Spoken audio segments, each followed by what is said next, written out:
An introduction to the biblical significance of the number 8. It's generally accepted that the number 8 is a biblical symbol of rebirth and resurrection. It is also the indication of the start of a new cycle in a repeating pattern. This video is a summary of my understanding of how we can demonstrate that right from the pages of Scripture. We will see that having an understanding of the biblical significance of the number 8 is vital in determining the meaning of certain eschatological passages. In particular, the beast/8th king of Revelation chapter 17. When we see this number, it indicates that a cycle is beginning to repeat itself, or even references the cyclic pattern itself. Like the number 7, the number 8 is ubiquitous in Scripture. We will not take an exhaustive look at all occurrences, as this would require a great deal of space. There are a few very dramatic occurrences that make it quite clear what the number 8 means. Other passages exist which can confirm this even further. Nebuchadnezzar's insanity and restoration. The rebirth aspect of the number 8 is most clearly seen in Daniel 4, where Nebuchadnezzar's kingdom is restored to him exactly 8 years after his downfall was predicted. Nebuchadnezzar, the king of Babylon, was told of this downfall exactly 1 year, that is 12 months, before it took place. Then, for 7 full years, he went insane.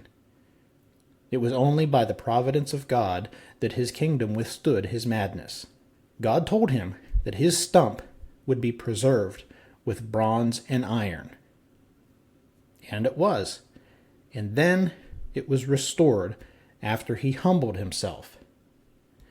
But this preservation was short-lived, as the kingdom suffered a more spectacular and complete fall in Daniel 5 under the leadership of Belshazzar, because he would not humble himself as his father Nebuchadnezzar had done.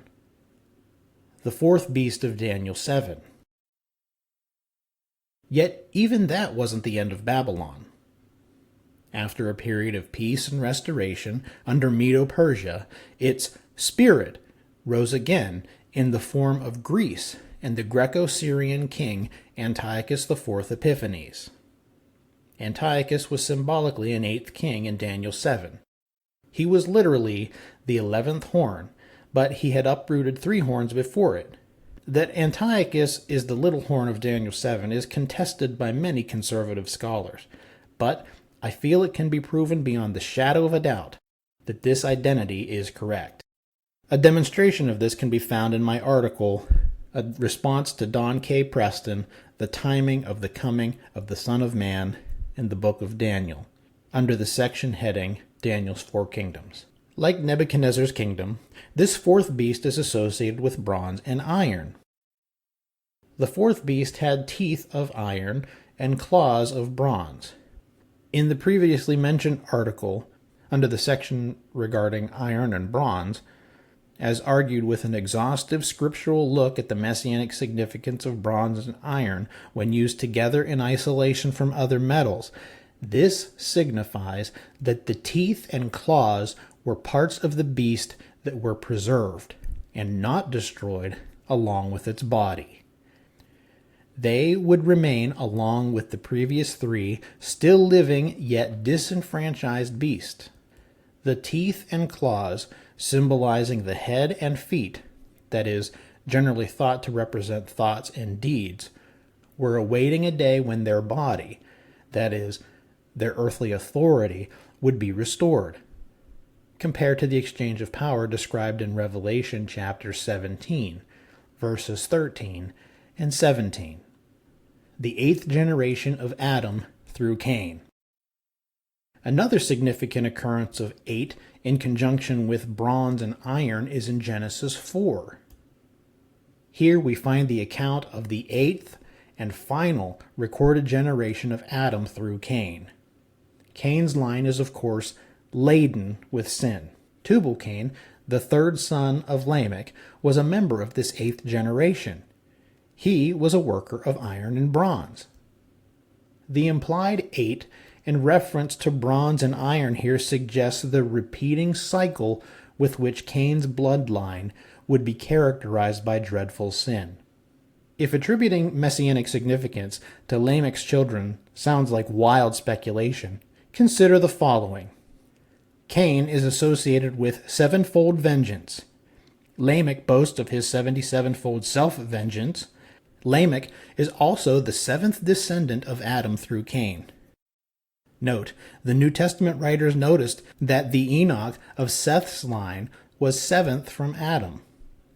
The Lamech of Cain's line is in the same position sequentially from Adam. Tubal-Cain's brother Jabal and Jubal from Genesis chapter 4 verse 21 are related to the word for Jubilee.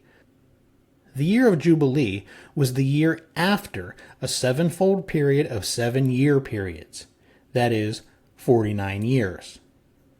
Likewise, the Feast of Weeks was celebrated on the day following a sevenfold period of 7 weeks, the 50th day. Pentecost, the New Testament term for the Feast of Weeks, comes from the Greek word for the number 50. Like the year of Jubilee, the day following this period is significant because it's the start of the 8th period in both cases. The cycles of 7 are in each case and beginning to repeat. Other observations pertaining to the line of Cain are made in the article I mentioned earlier to Don Preston under the section The Line of Cain. Conclusion.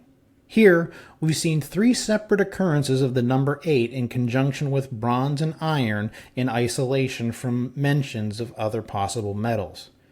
These are just a few of the biblical cases where 8 is used with obvious messianic significance. In each case discussed here, there are references or allusions to the crushing and subsequent restoration of the enemies of God and his people. Therefore, it's reasonable to see the scriptural use of the number 8 as a credible symbol which indicates a repeating cycle of death and rebirth.